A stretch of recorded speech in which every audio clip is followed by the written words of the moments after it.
Hi friends, my name is Manisha Wadhwani. Again आपके सामने एक नए चैप्टर के साथ में आज इस क्लास में हम डिस्कस करेंगे cash book, single column cash book, double column cash book, petty cash book और परचेज बुक क्या होती है, सेल्स बुक क्या होती है, परचेज रिटर्न बुक क्या होती है और सेल्स रिटर्न बुक क्या होती है, कैसे इसका फॉर्मेट सेटअप होता है, इसमें क्या क्या एंट्रीज और ट्रांजेक्शन आते हैं। आज हम इस क्लास में सारे टॉपिक्स कवर करेंगे। आई होप आपको क्लास पसंद आएगी।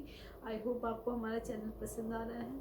अगर आपको ये क्लास और ये चैनल पसंद आए तो प्लीज़ लाइक और सब्सक्राइब कीजिए। थैंक हाँ जी, अब हमारा जो नेक्स्ट टॉपिक होगा वो होगा कैश बुक और अदर कौन कौन सी बुक्स होती हैं जो आपको मेंटेन करनी पड़ती है अकाउंट्स में। देखिए, एक तो कैश बुक होती है। कैश बुक में क्या होता है ना, सारे कैश ट्रांजेक्शन्स आते हैं। कैश बुक में सारे क्या आते हैं, कैश के जो भी ट्रांजेक्शन्स आते हैं वो किस में आते हैं, कैश बुक में आते हैं। और अगर कैश से और बैंक दोनों के अगर ट्रांजेक्शन होते हैं, कैश और बैंक दोनों के अगर ट्रांजेक्शन होते हैं तो उसके लिए अपन को एक बुक मेंटेन करनी होती है, उसे कहते हैं double column book, double column cash book. Cash और बैंक दोनों के जो भी ट्रांजेक्शन्स होते हैं वो किस बुक में आते हैं, डबल कॉलम कैश बुक में। डबल कॉलम कैश बुक क्या होता है, जिसमें कैश का भी कॉलम होता है और बैंक का भी कॉलम होता है। केवल जिसमें कैश के ट्रांजेक्शन है वो तो आपके कैश बुक में आ जाएगा, लेकिन जिसमें कैश के और बैंक के दोनों के ट्रांजेक्शन है तो उसके लिए आपको कौन सी बुक मेंटेन करनी पड़ेगी, डबल कॉलम कैश बुक, जिसमें दो कॉलम होंगे, एक कैश का होगा और एक बैंक का होगा। ठीक है। और अदर जो भी ट्रांजेक्शन्स होंगे, जैसे आपके पास में क्रेडिट सेल, क्योंकि कैश बुक में तो केवल कैश की सेल आएगी या कैश का परचेस आएगा। क्रेडिट सेल का मतलब क्या होता है, क्रेडिट सेल का मतलब होता है कि हमने किसी से मतलब माल किसी को सेल किया है बट हमको पैसा नहीं मिला, वो क्रेडिट है, उधार पे है, तो उसके लिए आपको कौन सी बुक मेंटेन करनी पड़ेगी, सेल बुक मेंटेन करनी पड़ेगी। ऐसे अगर अपन ने क्रेडिट पे परचेज किया है तो उसके लिए अपन को परचेज बुक मेंटेन करनी पड़ेगी। सेल रिटर्न है तो उसके लिए अपन को सेल रिटर्न बुक मेंटेन करनी पड़ेगी। परचेज रिटर्न के लिए अपन को परचेज रिटर्न बुक मेंटेन करनी पड़ेगी। और बिल्स रिसीवल के लिए bills receive book, bills payable के लिए बिल्स पेबल बुक, और कोई अदर ट्रांजेक्शन है तो उसके लिए अपन को जर्नल प्रॉपर मेंटेन करना पड़ेगा।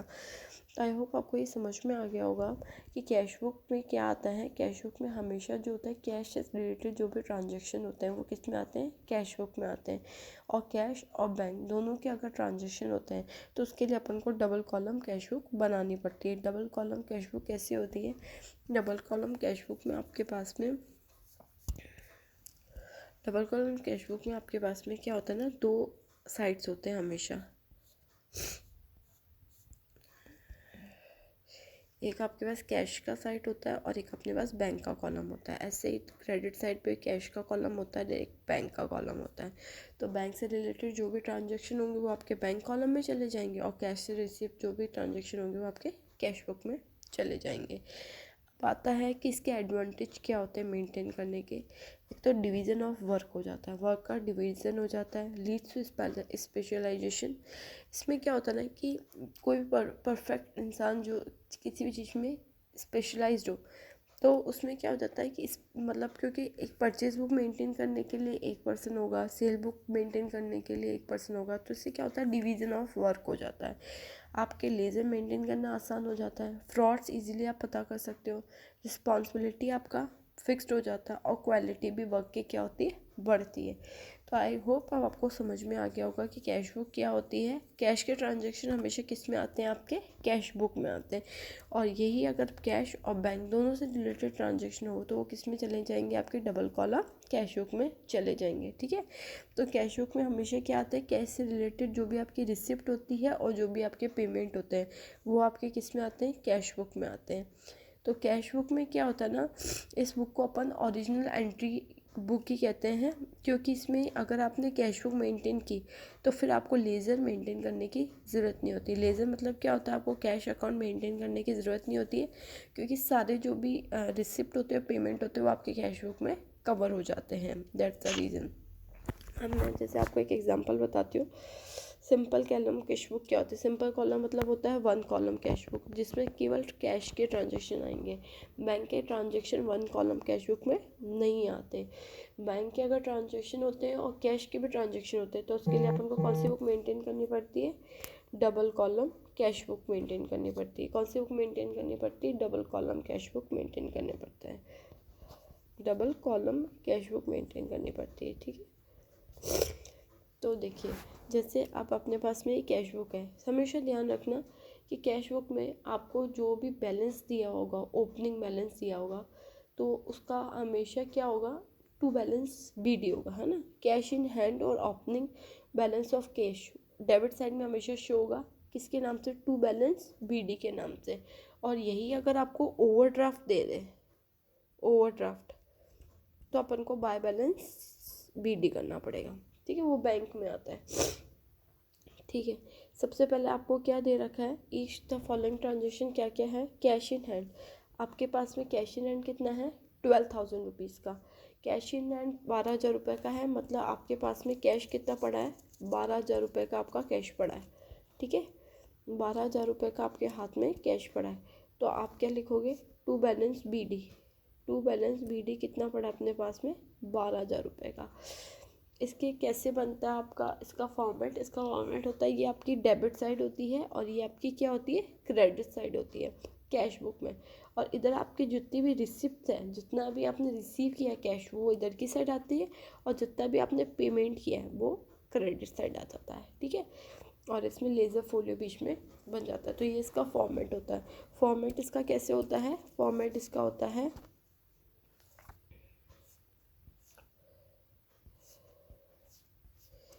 ये आपका डेबिट साइड हो गया, ये आपका क्रेडिट साइड हो गया। इसमें आपकी जितनी भी रिसिप्ट है वो आ जाएगी, इधर सारा आपके पेमेंट आ जाएंगे, ठीक है।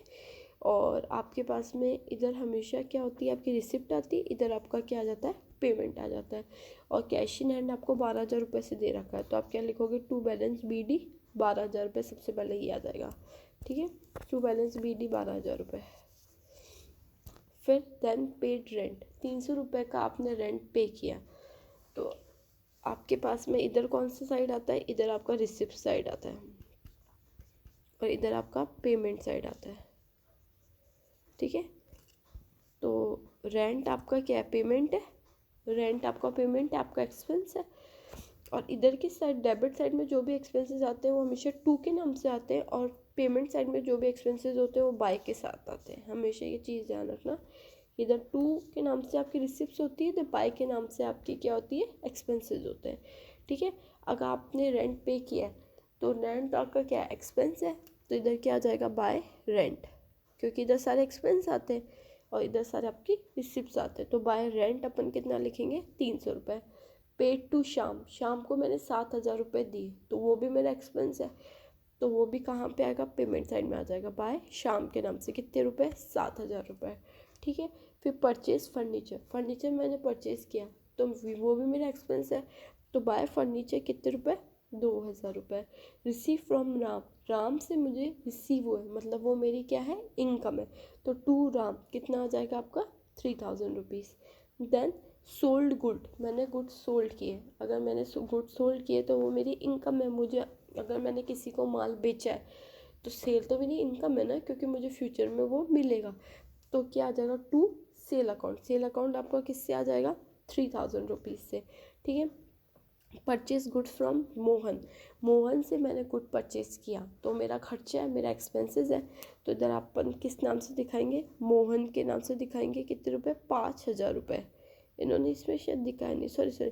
परचेज गुड्स फ्रॉम मोहन, आप अपन ने, अब देखो इसमें ये चीज़ आ गई ना आपको कंफ्यूजन करने के लिए।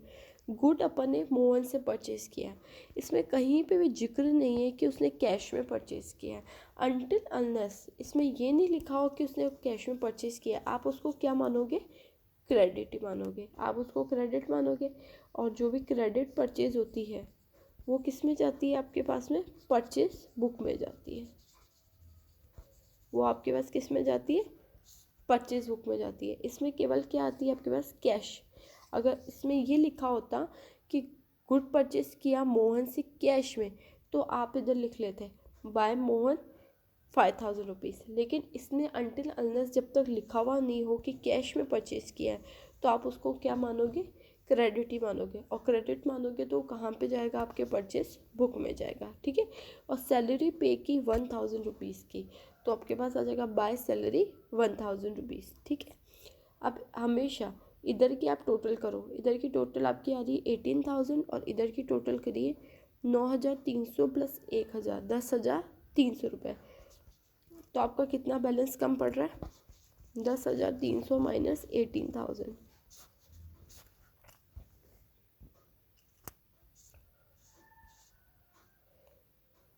10,300 माइनस 18,000, 7,700। ये 7,700 का आपका क्या बच रहा है, बैलेंस बच रहा है। तो आपको पता है आपका डेबिट साइड और क्रेडिट साइड दोनों हमेशा क्या होते हैं, इक्वल होते हैं। तो इधर भी आपका 18,000 आएगा, इधर भी आपका 18,000 आएगा, बट इसकी टोटल कितनी हो रही है, 10,300 रुपये। तो बाकी का जो भी 7,700 रुपये का बैलेंस बचा है वो आपका किस नाम से कैरी फॉरवर्ड हो जाएगा, बाय बैलेंस सीडी के नाम से वो चीज़ आपकी क्या हो जाएगी, कैरी फॉरवर्ड हो जाएगी। फिर नेक्स्ट मंथ में आके वो आपके पास टू बैलेंस बीडी के नाम से आ जाएगा, ठीक है। क्योंकि लास्ट मंथ का कैरी फॉरवर्ड करके वो अगले महीने का क्या बन जाता है, ओपनिंग बैलेंस बन जाता है। लास्ट मंथ का जो भी कैरी फॉरवर्ड होता है वो नेक्स्ट मंथ का क्या बनता है, ओपनिंग बैलेंस बनता है। आई होप आपको सिंगल कॉलम कैश बुक अब समझ में आई होगी। इसमें हमेशा कैश के ट्रांजेक्शन आते हैं, क्रेडिट के कोई भी transaction single column cash book में नहीं आते। अगर कोई भी ट्रांजेक्शन क्रेडिट का है तो वो जिससे रिलेटेड है उसके लिए आपको बुक मेंटेन करनी पड़ेगी। जैसे अगर परचेज से रिलेटेड है आपका क्रेडिट तो आपको उसके लिए परचेज बुक मेंटेन करनी पड़ेगी। सेल से रिलेटेड है तो आपको उसके लिए सेल्स बुक मेंटेन करनी पड़ेगी। और परचेज रिटर्न है तो purchase return book, sale return है तो सेल रिटर्न बुक आपको मेंटेन करनी पड़ेगी। और क्रेडिट सेल हमेशा इसमें नहीं आता, इसमें सिर्फ कैश के ट्रांजेक्शन आते हैं। सिंगल कॉलम कैश बुक में किसके ट्रांजेक्शन आते हैं, सिर्फ कैश से रिलेटेड ट्रांजेक्शन आते हैं। और यदि आपका यही बैंक के ट्रांजेक्शन भी इसमें आ जाते हैं तो उसके लिए आपको डबल कॉलम कैश बुक बनानी पड़ती है, ठीक है। नेक्स्ट अब बात करेंगे हम डबल कॉलम कैश बुक। देखो डबल कॉलम कैश बुक में भी क्या होता है ना, रिसिप्ट साइड होती है, ये आपका पेमेंट साइड होता है, ठीक है। बस इसका क्या होता है, इसमें पर्टिकुलर आ गया, इसमें दो कॉलम बनते हैं, एक कैश का बनता है और एक बैंक का बनता है, ठीक है। ये आपका डेबिट साइड हो गया और ये आपका क्रेडिट साइड हो गया, ठीक है। इसमें आपका एक कैश का कॉलम बन जाएगा, एक आपका बैंक का कॉलम बन जाएगा, ठीक है। अब इसमें क्या होता है ना, देखिए कॉन्ट्रा एंट्री, सबसे पहले इसमें हमेशा कुछ चीज़ें होती हैं। जैसे bank column can show a credit balance, bank column अपना क्रेडिट बैलेंस दिखा सकता है, उसको हम क्या बोलते हैं, ओवरड्राफ्ट। जो अपने पर्सन को ओवरड्राफ्ट की फैसिलिटी देता है, मतलब जितना उसके अकाउंट में बैलेंस है उससे ज़्यादा ही वो क्या कर सकता है, निकाल सकता है, तो उसको हम ओवरड्राफ्ट कहते हैं। जैसे मेरे अकाउंट में 10,000 का बैलेंस है लेकिन बैंक मुझे फैसिलिटी दे रहा है कि आप 50,000 मेरे अपने अकाउंट से निकाल सकते हो, तो 50,000 पे बैंक क्या कर रहा है, ओवरड्राफ्ट दे रहा है, जिसके ऊपर वो हमारा इंटरेस्ट भी चार्ज करेगा। तो ओवरड्राफ्ट का बैलेंस हमेशा क्या होता है, हमारे पास बैलेंस है तो हमेशा क्या होता है ना, बाय बैलेंस बीडी के नाम से दिखाते हैं, वो ओपनिंग बैलेंस ही होता है लेकिन वो आपके पास में बैंक कॉलम में चला जाता है।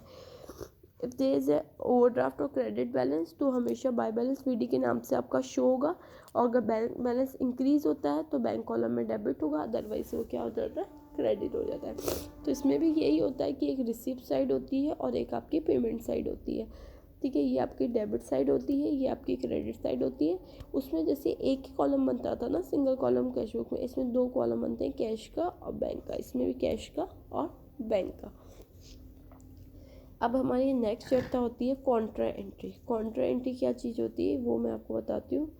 देखिए कॉन्ट्रा एंट्री एक बहुत ज़बरदस्त टॉपिक है, इसके ऊपर बहुत सारे क्वेश्चंस पुटअप होते हैं एमसीक्यू में, और ये इस चीज़ का क्या होता है ना, बेस आपका क्लियर होना चाहिए। अगर आपका बेस क्लियर होता है तो आप कॉन्ट्रा एंट्री इजीली घुमा सकते हो। और कॉन्ट्रा एंट्री हमेशा डबल कॉलम कैश बुक या 3 कॉलम कैश बुक में ही होती है, ये कभी भी सिंगल कॉलम कैश बुक में कॉन्ट्रा एंट्री नहीं होती। इसके लिए हमेशा आपको डबल कॉलम कैश बुक की मेंटेन होती है, वहीं पे आपकी कॉन्ट्रा एंट्री घूमती है।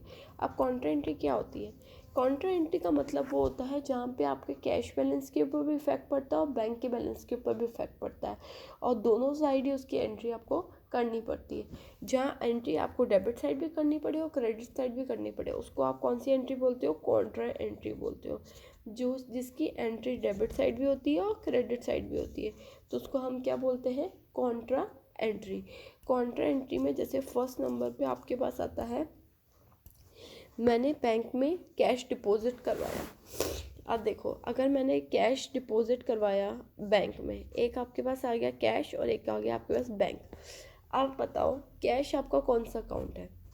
कैश आपका कौन सा अकाउंट है? रियल अकाउंट, क्योंकि कैश आपकी क्या असेट्स है, ठीक है। और बैंक आपका कौन सा अकाउंट है? बैंक आपका पर्सनल अकाउंट है, ठीक है। और पर्सनल अकाउंट का रूल क्या कहता है? रिसीवर हमेशा क्या होता है? डेबिट होता है, और गिवर हमेशा क्या होता है? क्रेडिट होता है। वहीं अगर मैं रियल अकाउंट बोलूँ तो रियल अकाउंट का रूल क्या होता है? रियल अकाउंट का रूल होता है कि जो भी आपके बिजनेस से जाता है, व्हाट गोज आउट, वो हमेशा डेबिट होता है, और जो आपके बिजनेस में आता है, व्हाट कम्स इन, वो आपका हमेशा क्या होता है? क्रेडिट होता है, ठीक है। अब आपको ये क्लियर हो गया कि कौन से अकाउंट का है और कौन सा इसका रूल है।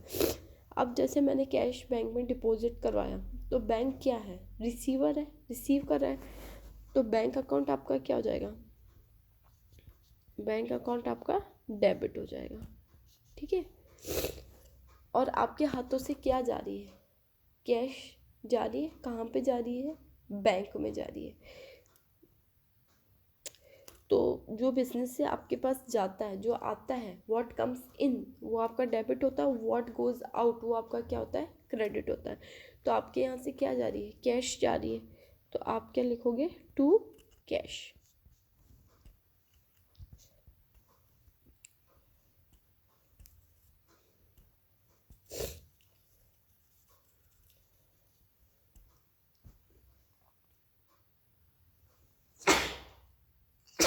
सॉरी।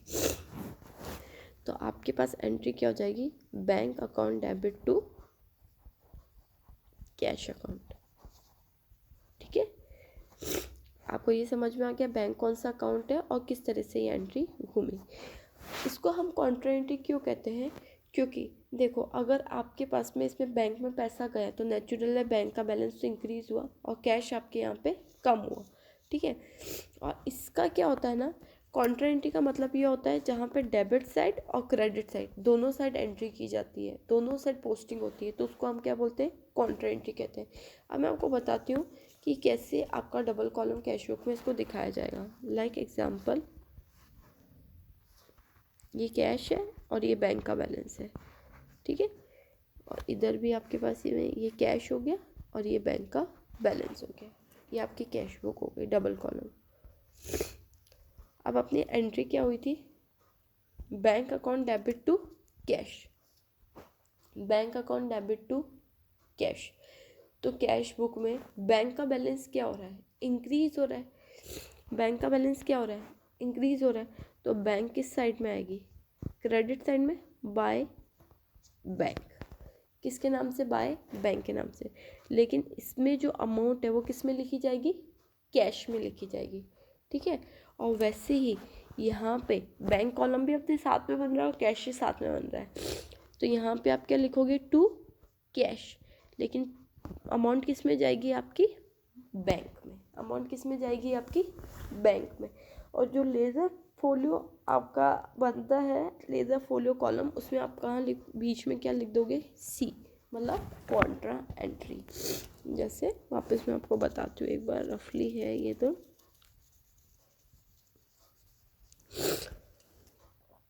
सी, ये आपका कॉलम बने, ठीक है।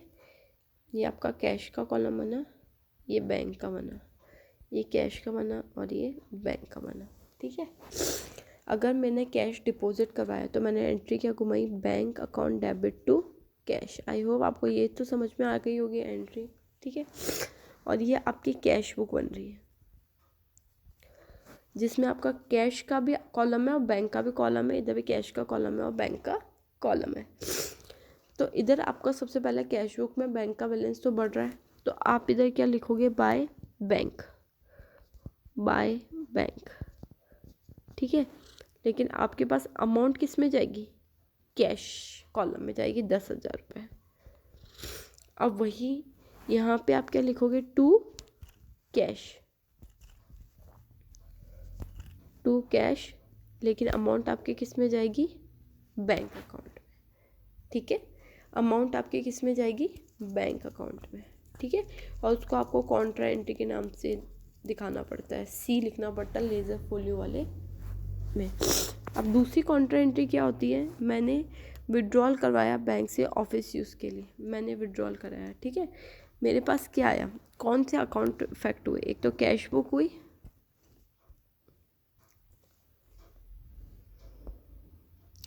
एक तो कैश का हुआ और एक बैंक का हुआ, 2 अकाउंट हुए। अब कैश मेरा कौन सा है, रियल अकाउंट, बैंक मेरा क्या है, पर्सनल अकाउंट, ठीक है। रियल अकाउंट का रूल क्या होता है, जो बिजनेस में आता है, व्हाट कम्स इन उसको डेबिट करो, what's got out credit. Personal account का रूल बोलता है रिसीवर डेबिट होगा, गिवर क्रेडिट होगा। अब बैंक से मैंने पैसे निकाले, तो बैंक कौन है, गिवर है, और कैश मेरे पास क्या आ रहा है, कैश, तो कैश क्या हो जाएगा मेरे पास में, डेबिट हो जाएगा, और बैंक कौन है, गिवर, तो बैंक क्या हो जाएगा, क्रेडिट हो जाएगा। ये आपकी एंट्री हो गई। अब इस एंट्री को मैं डबल कॉलम कैश बुक में कैसे दिखाऊंगी,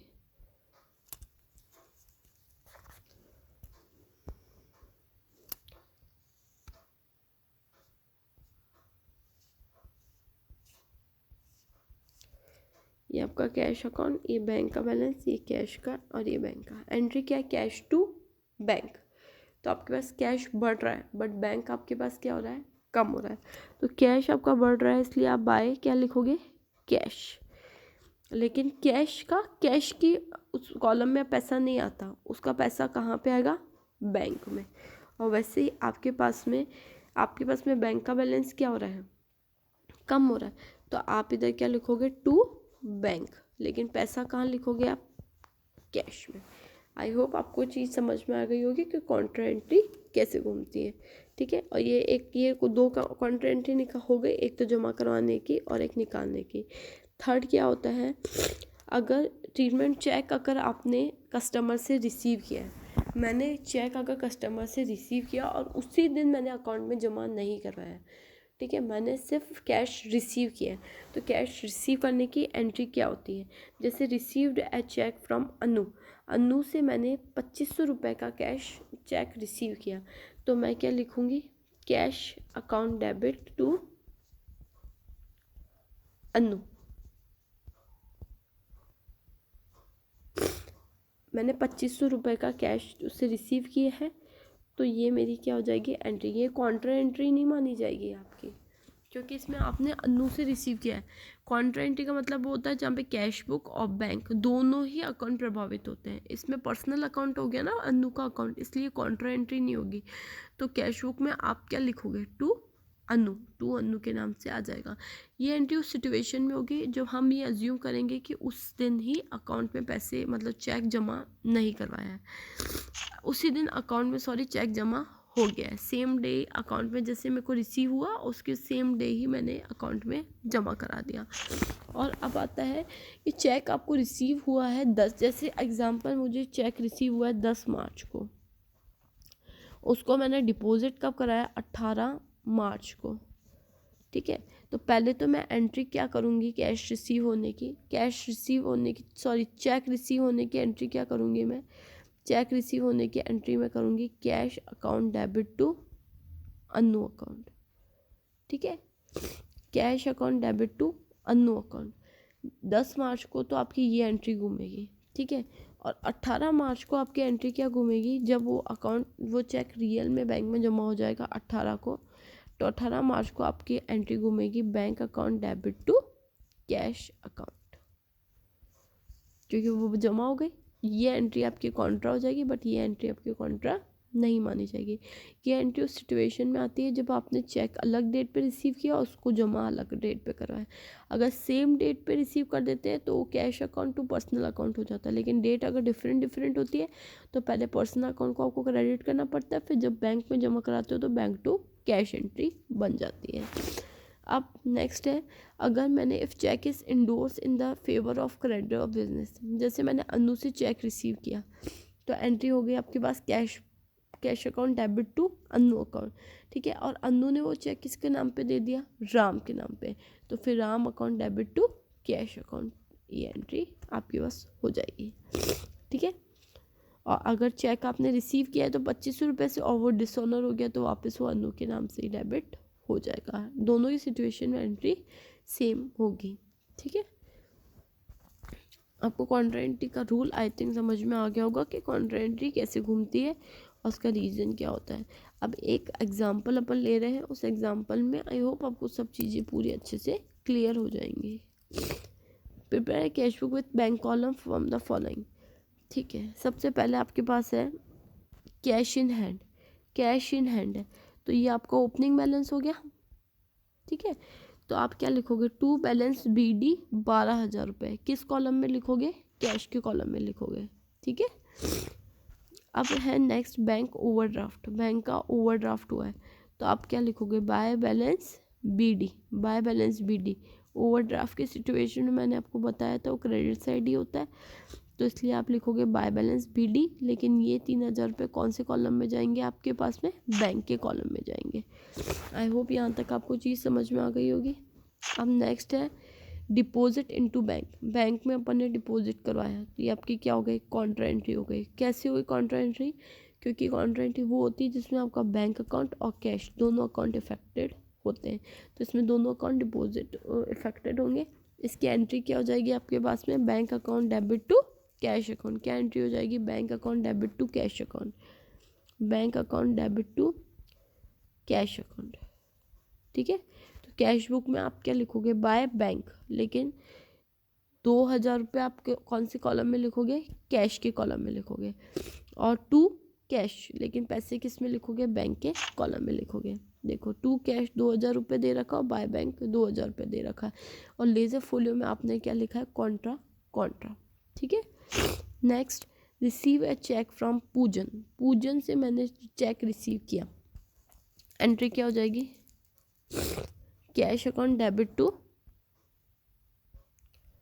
पूजन,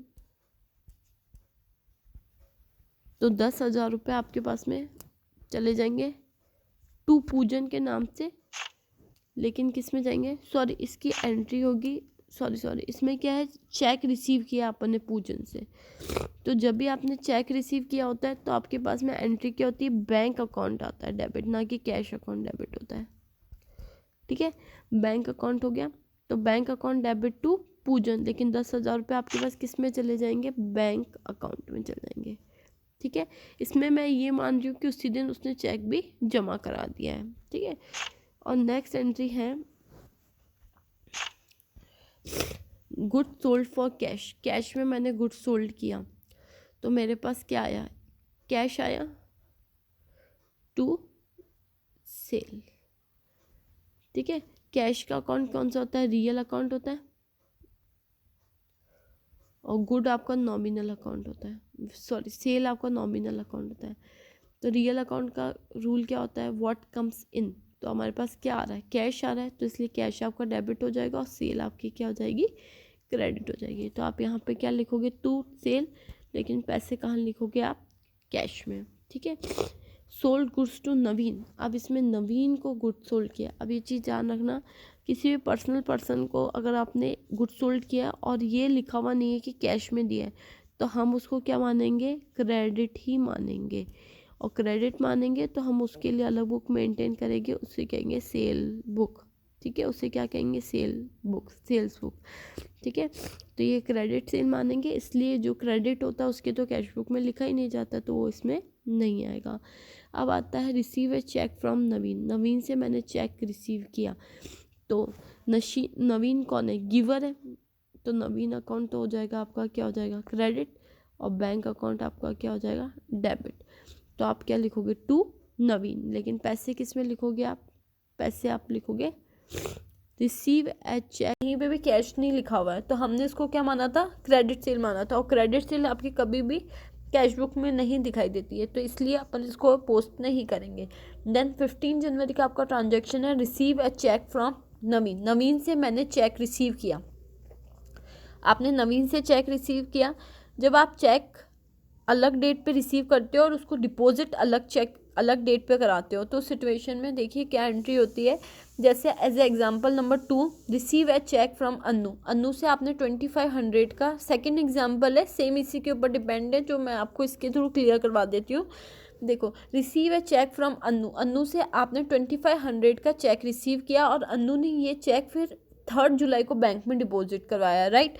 तो अब इसमें 2500 का मैंने चेक रिसीव किया है, तो सिचुएशन में मैं एंट्री क्या करूँगी? Cash account debit to Annu account. ऐसा क्यों? अब आप बोलोगे कि कैश क्यों किया आपने डेबिट? क्योंकि चेक रिसीव हुआ है।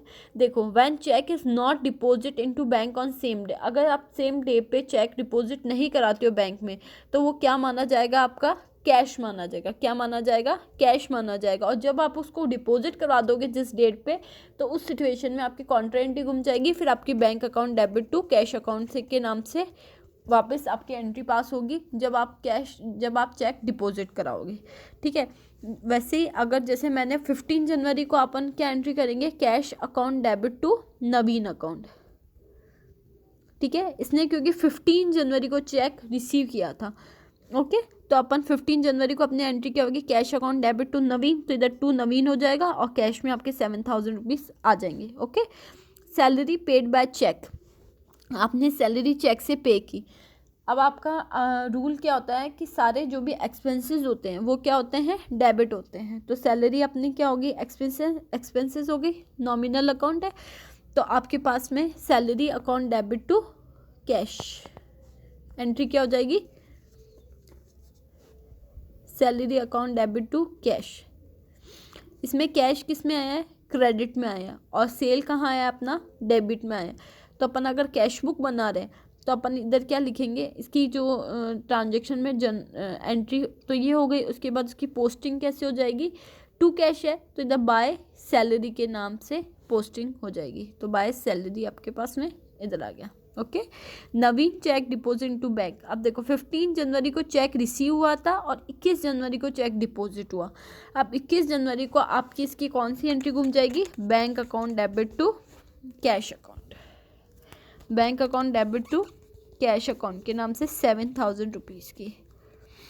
तो आपको मैंने बताया था कॉन्ट्रा एंट्री में, जैसे आपके पास कैश बुक बना रहे हो आप, तो कैश अकाउंट तो bank account debit to cash, तो आप इधर क्या लिखोगे? बाय बैंक टू कैश, ठीक है, 7000 रुपीज़। और इसमें क्या आएगा? Bank account by bank to cash करोगे और कॉन्ट्रा एंट्री लेजर पोर्टफोलियो में उसको सी दिखाओगे क्योंकि कॉन्ट्रा है आपकी। तो देखो, इसमें अपन ने जैसे टू कैश किया है, तो आपके पास में कॉन्ट्रा एंट्री का क्या होता है? रूल ये होता है कि देखो कॉन्ट्रा एंट्री कैसे चलती है। जैसे बैंक अकाउंट डेबिट है टू कैश अकाउंट आएगा, ठीक है। तो बैंक अपना क्या हुआ? डेबिट, और कैश अपना क्या हुआ? क्रेडिट, ठीक है। तो आपके पास में इधर ये जो कैश बुक आप बना रहे हो, ठीक है, तो इसमें आप क्या लिखोगे? बाय बैंक, और इधर क्या लिखोगे आप? टू कैश, क्योंकि ये 2 कॉलम कैश बुक है, इसमें कैश का भी है कॉलम और बैंक का भी कॉलम है, तो इसमें बैंक के ट्रांजेक्शन भी आ रहे हैं और कैश के ट्रांजेक्शन भी आ रहे हैं, राइट। तो अब मैंने बैंक में डिपॉजिट करवाया कैश, तो मैं क्या लिखूंगी? By bank. लेकिन मेरे पास पैसा किस कॉलम में जाएगा? कैश के कॉलम में पैसा जाएगा। 7000 आपके पास किस में जाएंगे? कैश के कॉलम में जाएंगे। वैसे अगर आप टू कैश लिखोगे तो आपके पास में जो 7000 है वो किस कॉलम में जाएंगे? बैंक के कॉलम में जाएंगे। तो ये कॉन्ट्रा एंट्री होती है कि जब आप बैंक से पैसा निकलाते हो, जमा कराते हो, पर्सनल यूज़ के लिए निकलाते हो, तो उस कॉन्ट्रा एंट्री में आपके पास में हमेशा बाय जब आप बैंक करोगे तो पैसा आपके पास कैश में जाएगा, और टू कैश करोगे तो आपके पास पैसा बैंक अकाउंट में जाएगा, क्योंकि इसमें बैंक कॉलम भी हैंडल हो रहा है और कैश कॉलम भी हैंडल हो रहा है। तो पैसा हमेशा अपोजिट अकाउंट में जाएगा, आपका अपोजिट कॉलम में जाएगा, ठीक है, जो भी अमाउंट होगी। Okay, payment made to Shyam by cheque, Shyam से अपन ने कुछ पहले ट्रांजेक्शन किया था, श्याम से कुछ ट्रांजेक्शन हुआ है, कुछ भी ट्रांजेक्शन नहीं हुआ, तो अपन ने क्या है कि आपने श्याम को चेक से पेमेंट किया, तो आप एंट्री क्या करोगे, श्याम कौन है, गिवर है या रिसीवर है, श्याम कौन है, पेमेंट मेड टू रिसीवर है ना, तो श्याम का अकाउंट क्या हो जाएगा, डेबिट हो जाएगा, और ये चेक है इसलिए इधर क्या हो जाएगा, टू बैंक, तो आप बाय श्याम करोगे और अमाउंट आपके किस में चल जाएगी, बैंक कॉलम में चल जाएगी, ठीक है। ऐसे ही आपने बैंक चार्ज इंटरेस्ट की एंट्री क्या होती है, interest account debit to bank, तो बाय बैंक हो जाए, बाय इंटरेस्ट हो जाएगा और 100 रुपीज़ आपका इधर हो जाएगा। अब देखो ये सारी आपकी चीज़ क्लियर हो गई है ना। अब अपन क्या करेंगे, इधर के डेबिट के कैश कॉलम की टोटल करेंगे और इधर के कैश कॉलम की टोटल करेंगे। इसकी कैश कॉलम की टोटल कितनी आई, 25,000 रुपीज़, ठीक है, और इसकी कैश कॉलम की टोटल कितनी आई, 9,000, ठीक है, 9,000 आई। तो इन दोनों में कितना कितना गैप है, 16,000 का गैप है, राइट, 16,000 का गैप है। तो जो भी बैलेंस बचेगा वो आपके किस नाम से आएगा, बाय बैलेंस CD, कितना रुपए, 16,000 रुपीज़, ठीक है, वो बाय बैलेंस CD के नाम से आएगा, जो अगले मंथ अगले ईयर वो हो जाएगा carry forward to balance BD के नाम से, वो नेक्स्ट मंथ कैरी फॉरवर्ड हो जाएगा, ठीक है। तो वो किस नाम से आएगा, आपका जो भी बैलेंस बचेगा क्रेडिट साइड में, बाय बैलेंस CD। अब इसमें आपको आई होप कॉन्ट्रा में समझ में आ गया होगा, कॉन्ट्रा एंट्री क्या होती है, वो कैसे घूमती है, कैसे क्या हुआ उसमें, एक दो एग्जांपल आप खुद देख लीजिएगा, अगर कोई भी प्रॉब्लम आए तो आप मेरे से पूछ सकते हो, क्योंकि इसमें मैं इतना डीपली आपको हर चीज़ नहीं कवर कर पाऊँगी, क्योंकि बहुत लेंथी कोर्स है और हर चीज़ आपको एक ही चीज़ के मैं आपको बहुत सारे एग्जाम्पल नहीं दे पाऊँगी। सो आपको अगर कोई भी डाउट है तो आप मेरे से पूछ सकते हैं मेरे टेलीग्राम चैनल पे कमेंट बॉक्स में, कोई भी दिक्कत नहीं है, ठीक है। आई होप अब आपको ये चीज़ समझ में आ गई होगी। आपका बैलेंस BD में वापस नेक्स्ट मंथ कैरी फॉरवर्ड हो जाता है। अब इसमें देखो, जो भी डेबिट साइड की ट्रांजेक्शन होते हैं वो उसमें हमेशा 2 लगता है, और क्रेडिट साइड के जो भी ट्रांजेक्शन होता है उसमें हमेशा क्या लगता है, बाय लगता है, ओके।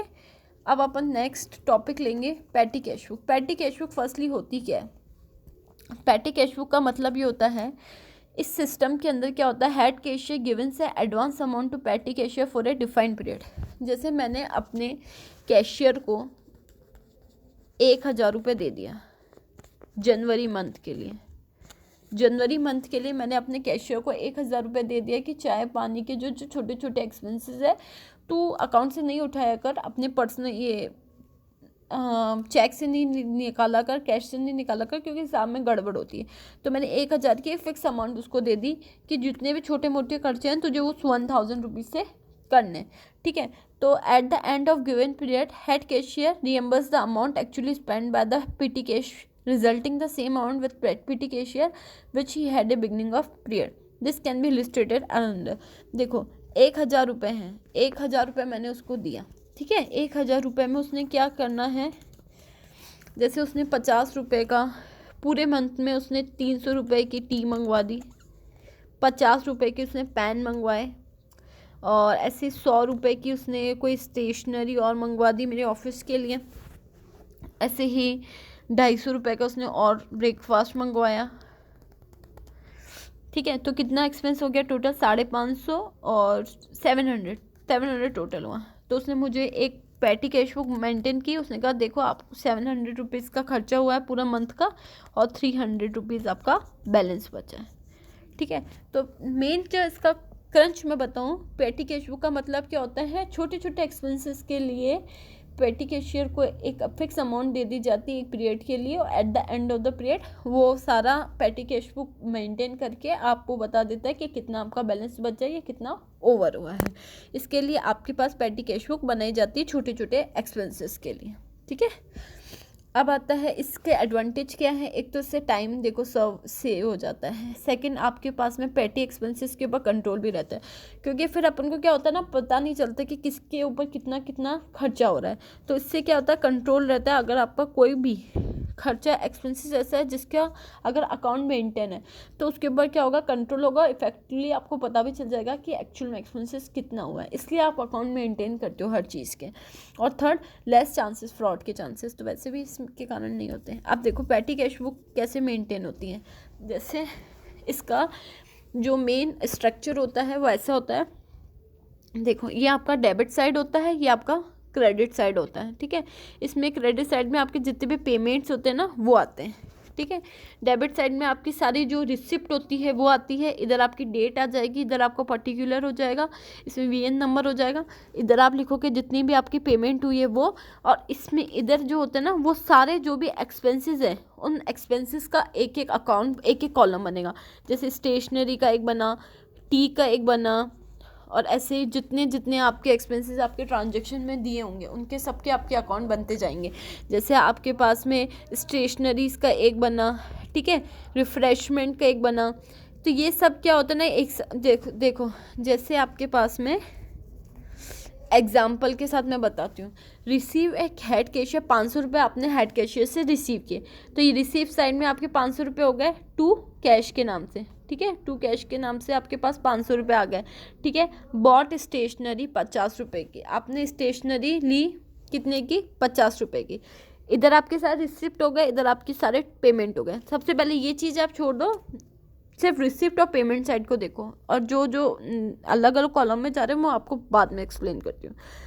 देखो आपने स्टेशनरी कितने की ली, 50 रुपये की, तो अपन ने लिख दिया टू कैश। कैश टू क्यों लिखा, क्योंकि ये रिसिप्ट साइड है, डीआर साइड है, इसलिए टू आया, और एक्सपेंसेस है इसलिए इधर बाय आया, ठीक है। तो बाय स्टेशनरी आपने टोटल पेमेंट में लिख दिया 50 रुपये। Paid for register post, register post के लिए आपने 30 रुपये दिए, तो बाय पोस्टेज आपने 30 रुपये लिख दिया। फिर आपने पेन और पेंसिल ऑफिस यूज़ के लिए लिए, तो बाय पेन और पेंसिल 80 रुपीज़ लिख दिया।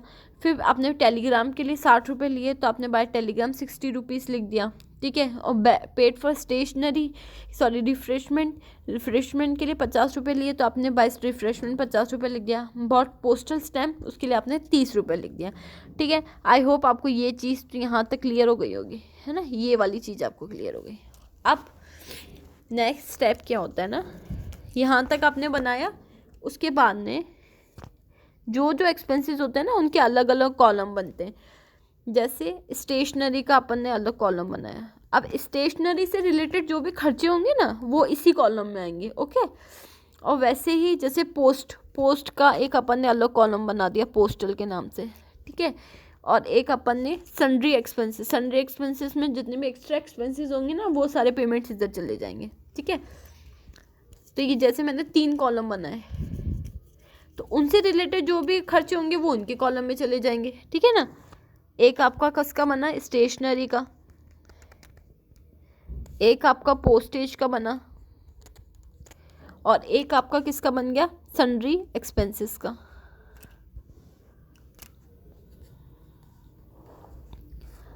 ठीक है।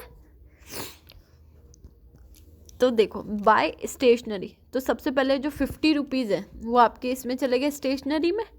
पोस्टेज के 30 रुपये, तो पोस्टेज के कॉलम में चले गए 30 रुपीज़, ठीक है।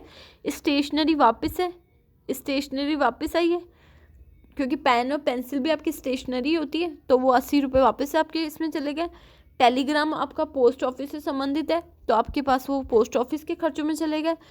रिफ्रेशमेंट आपके पास में एक्स्ट्रा एक्सपेंसेस है, तो वो सन्ड्री एक्सपेंसेस के नाम से कॉलम बनेगा, उसमें आपके एक्स्ट्रा एक्सपेंसेस जाएंगे, तो 50 रुपये आपके इसमें चले गए। वापस पोस्टल स्टैम्प आपके पास पोस्ट ऑफिस का खर्चा है, तो पोस्ट ऑफिस के एक्सपेंस में चले गया। अब इन सब की टोटल होगी, स्टेशनरी की टोटल 130 आई, पोस्टेज की 120 आई, और सन्ड्री एक्सपेंसेस की 50 आई, तो टोटल आपके कितने बचे, 200 रुपीज़। टोटल आपके कितने हुए, सॉरी 130 300, टोटल आपके पास कितने एक्सपेंसेस हुए, 300, ओके। तो टोटल आपके एक्सपेंसेस हो गए 300, और आपने कैशियर से रिसीव कितने किए थे, 500, कितने रुपए बचे, ₹200 बचे, तो वो किस नाम से आ जाएंगे? बाय बैलेंस CD के नाम से आपके पास क्या आ जाएंगे? ₹200। ₹200 आ गए बाय बैलेंस CD के नाम से, वो नेक्स्ट मंथ कैरी फॉरवर्ड हो जाएंगे या नेक्स्ट डेट कैरी फॉरवर्ड हो जाएंगे टू बैलेंस BD के नाम से। टू बैलेंस BD के नाम से आपके पास में 200 हो जाएंगे, और कैश आपके पास कितना खर्च हुआ आपका? ₹300। तो वो ₹300 यहाँ पे शो हो जाएगा ऐसे, टू बैलेंस BD और टू कैश आपके पास कितना आ जाएगा? ₹300। जितना आपका कैश में खर्चा हुआ है वो टू कैश के नाम से आ जाएगा और बाय बैलेंस BD के नाम से आ जाएगा। आई होप आपको पैटी कैश बुक समझ में आ गई होगी कैसे होती है ये। इसका इधर की डेबिट साइड आपके साथ रिसिप्ट आती हैं और क्रेडिट साइड आपके पास क्या आते हैं? आपके सारे एक्सपेंसेस आते हैं, ठीक है।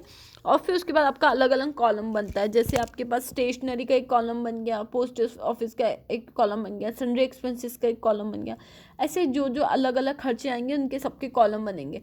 फिर आपके पास सारे कॉलम वाइज टोटल होगी और एक टोटल होगी। फिर उसके बाद आपको जितना भी रिसिप्ट हुआ है और जितने भी कॉलम का टोटल है, दोनों का जो भी बैलेंस होगा, जो भी बचेगा बैलेंस, वो बाय बैलेंस CD के नाम से आएगा। फिर वो नेक्स्ट डे कैरी फॉरवर्ड हो जाएगा, ठीक है। आई होप आपको ये समझ में आ गई होगी अभी। अब देखो VN स्टैंड क्या होता है? VN का मतलब वाउचर नंबर होता है।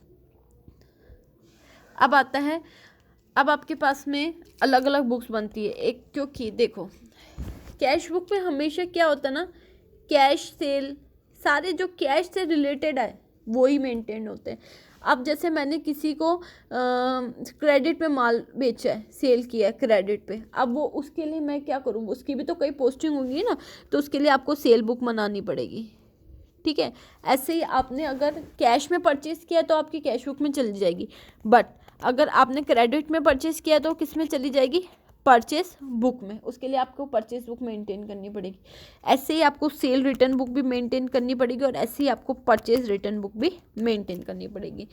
एक बार मैं आपको दिखा देती हूँ कैसे सेल बुक का फॉर्मेट होता है, परचेस बुक का, परचेस रिटर्न का फॉर्मेट कैसे होता है।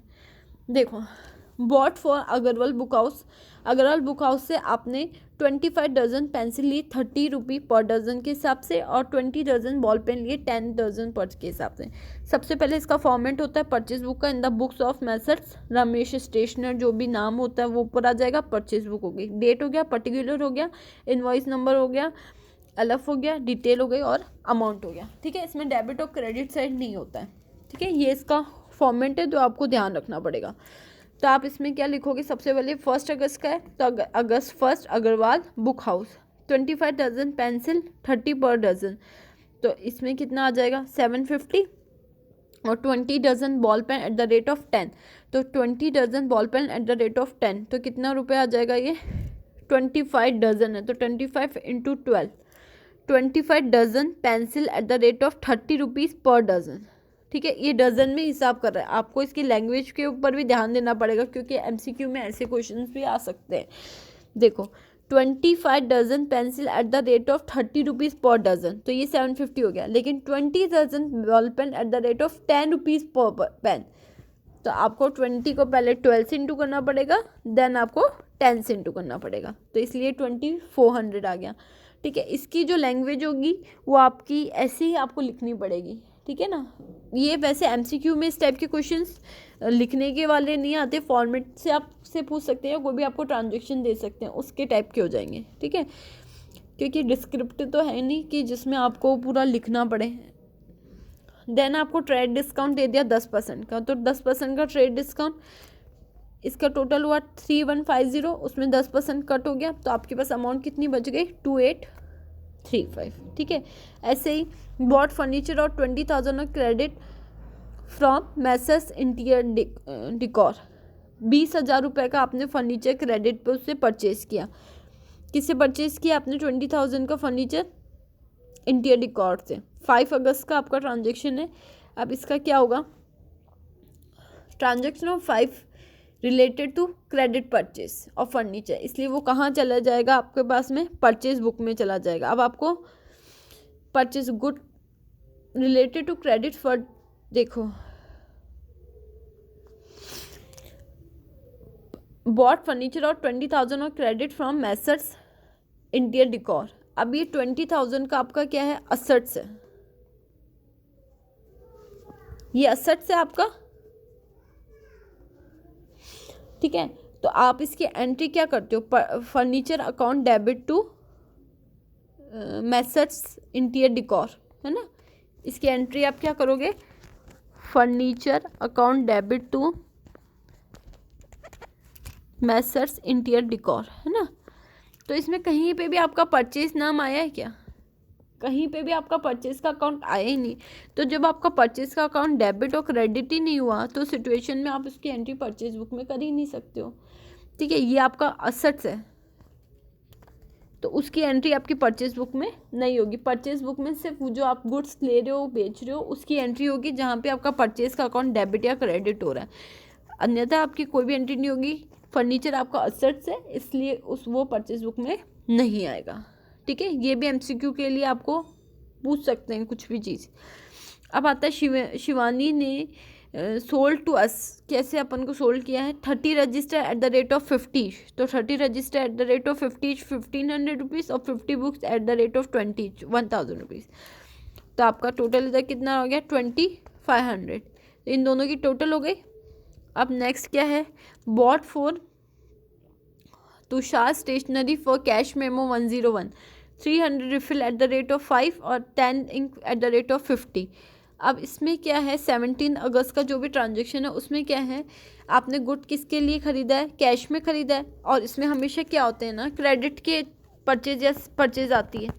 तो जब अपन ने कैश में कुछ ख़रीदा है तो वो कैश बुक में जाएगा, इधर क्यों आएगा। अब मेरे को कैसे पता चला कि कैश में क्यों है, क्योंकि आपने कैश मेमो उसके लिए यूज़ किया। जब आपने कैश मेमो यूज़ किया तो वो कैश बुक में गया। आई होप आपको ये चीज़ समझ में आई होगी। फर्स्ट चीज़ ये ध्यान रखना, इसमें कभी भी परचेज बुक में आपकी असेट्स नहीं आ सकती है, क्योंकि उसके लिए आपका परचेज अकाउंट डेबिट और क्रेडिट ही नहीं होता। तो जिस ट्रांजेक्शन के लिए आपका परचेज बुक अकाउंट डेबिट और क्रेडिट हुआ है वही ट्रांजेक्शन वो आएंगे, और क्रेडिट में जो भी आपने ट्रांजेक्शन किए हैं वही ट्रांजेक्शन इसमें आएंगे परचेज बुक में। कैश के जो भी ट्रांजेक्शन होंगे उसके लिए आपकी कैश बुक मेंटेन होगी, ठीक है। ऐसे ही आपकी सेल बुक है, सेल बुक में आपकी सारी जो क्रेडिट सेल है वो आ जाएगी। जैसे 200 की टेबल 150 की रेट से बेचे तो ये 30,000 आ गया, 100 चेस 100 की रेट से बेचे 10,000 आ गया। उसमें आपने ट्रेड डिस्काउंट 10% कर दिया तो 4,000 रुपये आपके कट गए, तो इधर 36,000 बचा। Sold air conditioner to Ram को 12,000 रुपये में एयर कंडीशनर सोल्ड किया। एयर कंडीशनर आपकी क्या हो गई, असेट्स है। एसी आपका असेट्स हो गया। परचेज अकाउंट डेबिट क्रेडिट नहीं हुआ तो ये ट्रांजेक्शन आपका सेल बुक में नहीं आएगा। सोल्ड टू रामा फर्नीचर, ये फर्नीचर यूज़ किया लेकिन आपने कैश में दिया है तो ये भी ट्रांजेक्शन इसमें नहीं आएगा। सोल्ड टू जितेश, जितेश को आपने सोल्ड किया है तो जितेश के transaction 10 dressing table eight the rate of 1700 each, तो 17,000 rupees. 10 dressing table 5 table eight the rate of 500 each हुआ जाएगा, उसमें से आपका डिस्काउंट माइनस होगा। तो बाद में आपका सेल अकाउंट क्या हो जाएगा, क्रेडिट। इधर क्या लिखोगे, सेल अकाउंट क्रेडिट, और इधर लिखोगे परचेस अकाउंट डेबिट, क्योंकि परचेस अकाउंट आपका डेबिट होता है, सेल अकाउंट आपका क्रेडिट होता है, ठीक है। ऐसे ही आपकी परचेस रिटर्न बुक बनेगी और एक सेल रिटर्न बुक बनेगी। जैसे परचेस रिटर्न बुक में return to Agarwal book 5 dozen, तो 5 डजन इंटू 30, उसमें से आपका ट्रेड डिस्काउंट 10% माइनस हो गया 15 रुपये का, तो ये आपका बच गया। अब then return to Shivaji Bose 5 register थे 50 के ईच, तो ये 250 आ गया। अब देखो परचेज रिटर्न आपका, परचेज अकाउंट आपका क्या होता है, डेबिट होता है। तो परचेज रिटर्न, अपन ने कोई परचेज किया उसके बाद मैं उसको क्या कर रही हूँ, वापस रिटर्न कर रही हूँ, तो वो क्या हो जाएगा, क्रेडिट हो जाएगा। ये आपको कुछ टर्म्स है वो आपको ध्यान रखनी पड़ेगी। देखो परचेज अकाउंट अपना, अपन ने कोई भी माल खरीदा है तो परचेज अकाउंट अपना क्या हुआ, डेबिट हुआ, ठीक है। तो परचेज रिटर्न अकाउंट, अब वापस अपन उसको रिटर्न करें तो अपना क्या हो जाएगा, क्रेडिट हो जाएगा। तो इसलिए आपका परचेज रिटर्न अकाउंट क्या हो गया, क्रेडिट हो गया। अब अपना नेक्स्ट है sales return book. Sale return book में भी 5 टेबल लिए 150 की रेट से तो उधर 750 आ गया। 10 चेयर लिए 100 की रेट से 1000 हो गया, उसमें से आपने डिस्काउंट माइनस कर दिया। ऐसे जितेश शूट को दिया अपन ने तो वो भी आपके पास में 1700 हो गया, उसमें से आपने डिस्काउंट माइनस कर दिया। तो सेल रिटर्न अकाउंट आपका क्या हो जाएगा, डेबिट हो जाएगा, क्योंकि सेल अकाउंट आपका क्या होता है, क्रेडिट होता है, ठीक है। ऐसे आपकी बिल्स रिसीवेबल बुक भी मेंटेन होती है, बिल्स पेबल बुक भी मेंटेन होती है, क्योंकि ये बुक आपकी कैश बुक में नहीं जाते हैं, है ना। क्योंकि कैश बुक में आपके पास में, अब देखो पूरा क्रंच में आपको बताती हूँ, कैश बुक में आपके पास में हमेशा क्या होते हैं, कैश के ट्रांजैक्शन जाते हैं, राइट। जो आपने क्रेडिट में परचेज किया है तो उसके लिए आपकी परचेज बुक हो जाएगी। जो आपने क्रेडिट में सेल किया है उसके लिए आपकी सेल बुक हो जाएगी। आपके बिल्स रिसीवेबल क्या होते हैं, बिल्स पेबल क्या होते हैं, वो लेट बाद में जो भी टॉपिक होंगे उसमें डिस्कस होंगे, लेकिन उनके लिए बिल्स रिसीवेबल बुक बनती है और बिल्स पेबल बुक बनती है। ऐसे ही परचेज रिटर्न के लिए परचेज रिटर्न बुक बनती है और सेल रिटर्न के लिए सेल रिटर्न बुक बनती है, ठीक है। कॉन्ट्रा एंट्री में या किसी भी टॉपिक में आपको कोई भी दिक्कत हो तो आप मेरे से पूछ सकते हैं। सिलेबस ज़्यादा है इसलिए मैं आपको डिस्क्रिप्शन में एक एक चीज़ में नहीं बता सकती हूँ, क्योंकि ऐसे तो आप अगर पूरा डिटेल में कॉन्ट्रा एंट्री पढ़ेंगे तो 2-3 लेक्चर्स में ख़त्म हो जाएंगे। मुझे बहुत शॉर्टली इन चीज़ों को समझाना पड़ेगा। आपको किसी भी एंट्री में या किसी भी ट्रांजेक्शन में, किसी भी क्वेश्चन में कोई भी तरह की दिक्कत हो आप मुझसे पूछ सकते हैं। Thank you so much. I hope आपको ये लेक्चर पसंद आया होगा। अगर आपको ये लेक्चर पसंद आया हो तो प्लीज़ लाइक कीजिए और हमारे चैनल को सब्सक्राइब कीजिए। Thank you so much.